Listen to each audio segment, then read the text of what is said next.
France Info, 6h, 10h, Victor Batet.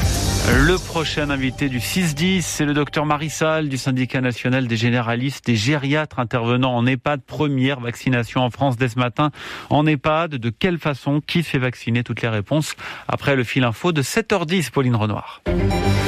Le même geste symbolique aujourd'hui de Paris à Sofia en passant par Rome. Une piqûre dans le bras contre le Covid. La campagne européenne de vaccination démarre. Priorité aux personnes âgées dans les EHPAD. L'Allemagne, la Hongrie et la Slovaquie ont pris un peu d'avance. Vaccination dès ce matin en France. Une trentaine de seniors de plus de 75 ans en EHPAD à Sevran. En Côte d'Or à Dijon, c'est une quinzaine de résidents d'un centre gériatrique qui vont recevoir le vaccin. La semaine prochaine, la vaccination va s'accélérer dans une vingtaine d'établissements à Paris, Lyon, Lille et Tours.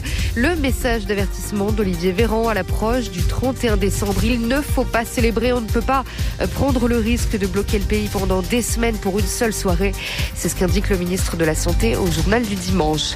Des élections dans une situation extrêmement tendue en Centrafrique. Le pays choisit son président et ses députés. Les rebelles ont promis de marcher sur Bangui pour empêcher le scrutin. Des centaines de paramilitaires russes, des soldats rwandais et des casques bleus tentent de les tenir à distance. Pas de match Castres-Bayonne aujourd'hui. La rencontre de la 12e journée du top 14 est reportée. Plusieurs rugbymen du club basque sont testés positifs au Covid.